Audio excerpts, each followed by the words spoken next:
नमस्कार दोस्तों। अभिज्ञान क्लासेस में मैं एक बार फिर आप सभी का हार्दिक स्वागत करती हूँ। आई होप सो आप बहुत अच्छे होंगे और अच्छे से रिवीजन कर रहे होंगे। तो चलिए बिना किसी देरी के आज का ये लेक्चर प्रारंभ करते हैं।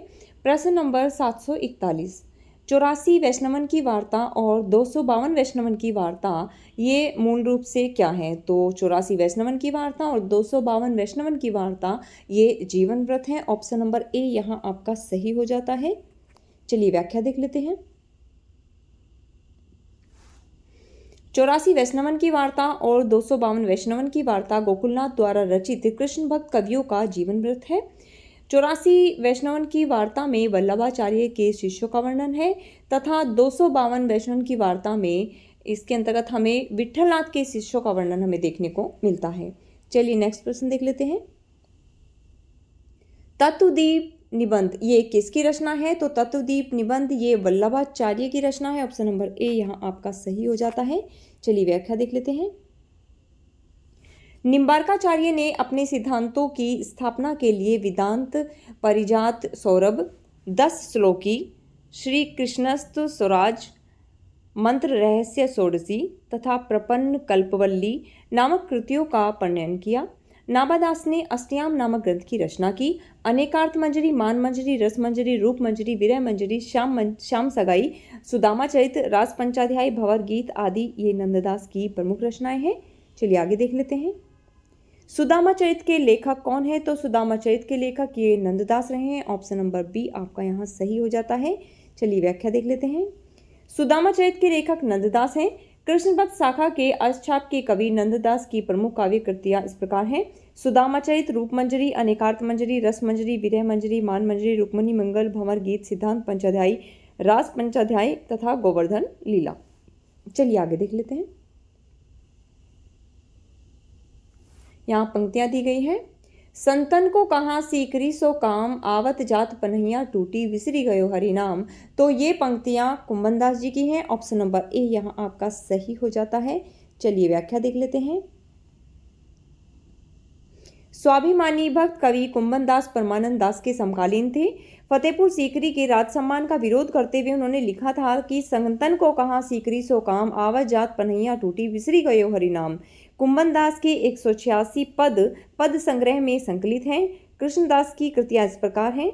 जुगलमान चरित, भ्रमर गीत, प्रेम तत्व निरूपण आदि, कीर्तनावली, दान लीला, चतुर्भुज कीर्तन संग्रह ये चतुर्भुज दास की रचनाएं हैं। अनेकार्थ मंजरी, रस मंजरी, मान मंजरी, रूप मंजरी, विरह मंजरी, भंवर गीत, श्याम सगाई आदि नंददास की रचनाएं हैं। चलिए आगे देख लेते हैं। निम्नलिखित में से अष्टछाप के अंतर्गत न पढ़ने वाले कवि इसमें से कौन से हैं? तो सुंदरदास ये अष्टछाप के अंतर्गत नहीं आते हैं। ऑप्शन नंबर बी आपका यहाँ सही हो जाता है। चलिए व्याख्या देख लेते हैं। सुंदरदास पुष्टि मार्ग कृष्ण भक्त कवियों के समूह अष्टछाप के कवि न होकर के ये भक्ति काल की निर्गुण संत काव्य धारा के कवि हैं। दादू दयाल के शिष्य सुंदरदास संत परंपरा के सर्वाधिक शिक्षित और प्रतिभा संपन्न साधक और कवि थे। ज्ञान समुद्र और सुंदर विलास उनकी प्रमुख रचनाएं हैं। अष्टछाप की स्थापना वल्लभाचार्य के पुत्र गोस्वामी विठलनाथ ने की। अष्टछाप के में वल्लभाचार्य के 4 शिष्य कुंभनदास, सूरदास, परमानंद दास और कृष्णदास हैं तथा अन्य 4 विठलनाथ के शिष्य हैं, गोविंद स्वामी, छीत स्वामी, चतुर्भुज दास और नंददास। चलिए आगे देख लेते हैं। छीत स्वामी किस धारा के कवि हैं? तो छीत स्वामी ये अष्टछाप धारा के कवि हैं। ऑप्शन नंबर बी आपका यहाँ सही हो जाता है। अष्टछाप की स्थापना 1565 ईस्वी में वल्लभाचार्य के पुत्र गोस्वामी विठलनाथ ने की थी। अष्टछाप में वल्लभाचार्य के 4 शिष्य हैं। उनमें आपके सूरदास, कुंभनदास, परमानंद दास और कृष्णदास आ जाते हैं। वहीं विठलनाथ के 4 शिष्यों के अंतर्गत गोविंद स्वामी, छीत स्वामी, चतुर्भुज दास और नंददास आपके आ जाते हैं। चलिए आगे देख लेते हैं। अष्टछाप के प्रमुख कवि नंददास ये किसके शिष्य थे? तो नंददास ये विठलनाथ के शिष्य थे। ऑप्शन नंबर बी आपका यहाँ सही हो जाता है। चलिए व्याख्या देख लेते हैं। वल्लभाचार्य के पुष्टि मार्ग को मानने वाले जिन 8 कृष्ण भक्त कवियों पर वल्लभाचार्य के पुत्र विठलनाथ ने अपने आशीर्वाद की छाप लगाई वे कवि अष्टछाप के नाम से जाने गए।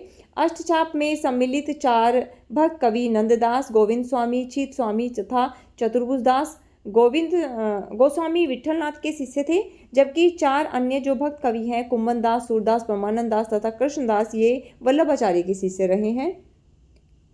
चलिए आगे देख लेते हैं। कृष्ण काव्यधारा के प्रवर्तक कौन रहे हैं? तो कृष्ण काव्यधारा के प्रवर्तक ये स्वामी वल्लभाचार्य रहे। ऑप्शन नंबर बी आपका यहाँ सही हो जाता है।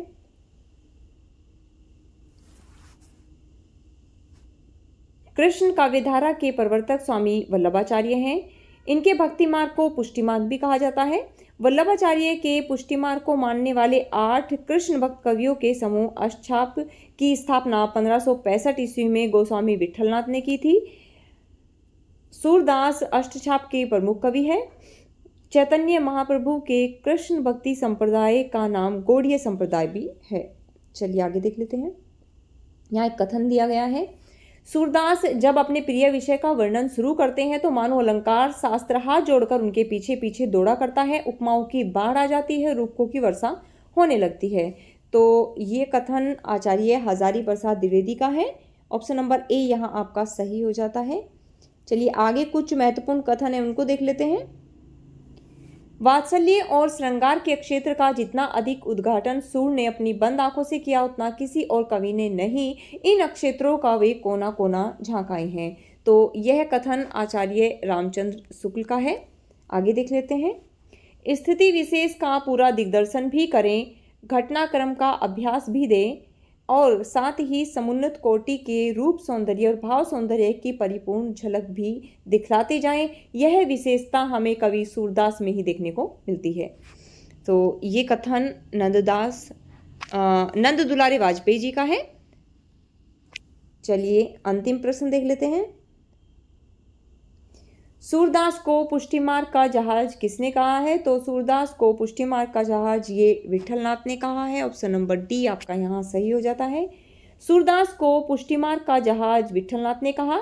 सूरदास की मृत्यु पर विठलनाथ का कथन द्रष्टव्य है। पुष्टि मार्ग को जहाज जात है, जाय को कछु लेना हो सो ले। तो चलिए दोस्तों आज का लेक्चर यहीं समाप्त करते हैं। और अगर आपको ये प्रयास अच्छा लग रहा है तो इसे लाइक, शेयर और सब्सक्राइब कीजिएगा। Thanks for watching.